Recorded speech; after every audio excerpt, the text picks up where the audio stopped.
Bonjour. Aujourd'hui, 50 nuances de gris, 50 Shades of Grey, de E.L. James. C'est un roman érotique, contemporain, qui raconte la relation intense et complexe entre Anastasia Steele, une jeune étudiante en littérature, et Christian Grey, un homme d'affaires riche, séduisant et énigmatique.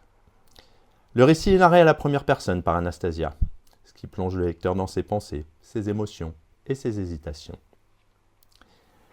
L'histoire commence lorsque Kate Kavanagh, la colocataire d'Anastasia, tombe malade et demande à cette dernière de la remplacer pour interviewer Christian Grey, pour le journal de l'université.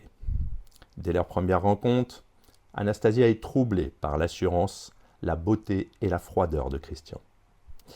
Bien que maladroite et peu préparée, elle réussit à piquer l'intérêt de Grey, qui commence rapidement à la poursuivre de manière inhabituelle.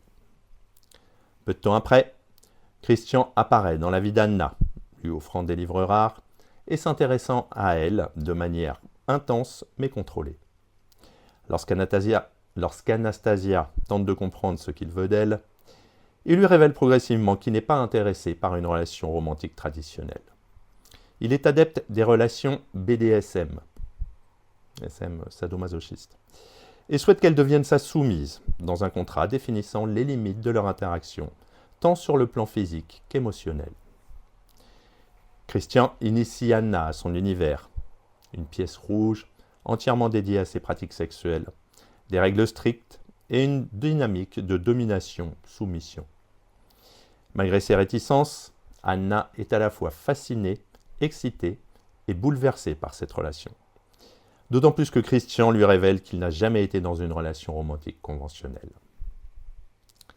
À mesure qu'elle explore cet univers, Anna découvre que Christian est un homme profondément marqué par un passé douloureux, notamment une enfance traumatisante et une première relation sexuelle avec une femme bien plus âgée que lui, qui l'a initié au BDSM.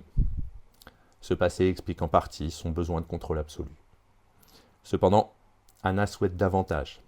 Elle veut une véritable intimité émotionnelle, pas seulement physique. Le conflit intérieur grandit en elle entre son attirance pour Christian et son rejet de certains aspects de la relation qu'il propose. Elle tente de négocier, de comprendre et même d'aimer Christian au-delà de ses limites. Le roman se termine de manière abrupte lorsque Christian pousse Anna à ses limites émotionnelles et physiques, lui infligeant une punition douloureuse dans le cadre d'un test. Anna réalise alors qu'il ne recherche pas la même chose. Elle veut de l'amour, de la tendresse et une relation équilibrée, tandis que Christian reste prisonnier de ses traumatismes. Elle le quitte, bouleversée mais déterminée à ne pas se perdre elle-même. 50 Shades of Grey a profondément divisé les lecteurs. D'un côté, ça a été vu comme un phénomène culturel ayant démocratisé la littérature érotique et mis en lumière certaines pratiques sexuelles marginalisées dans les médias populaires. De l'autre, critiqué pour la qualité de son écriture, les dynamiques problématiques du pouvoir et une représentation controversée des relations BDSM.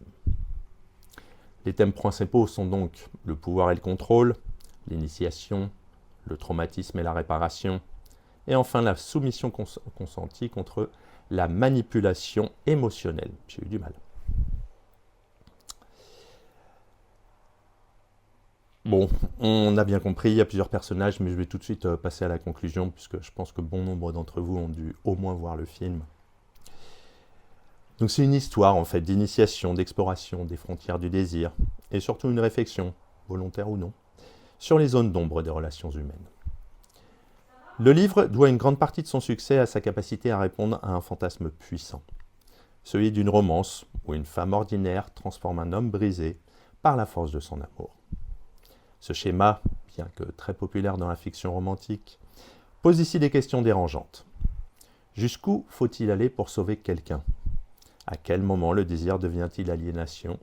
Et le contrôle peut-il être confondu avec la passion ? Si le roman a indéniablement libéré la parole autour de la sexualité féminine et du BDSM, il a été aussi critiqué pour sa vision romancée d'une relation parfois toxique.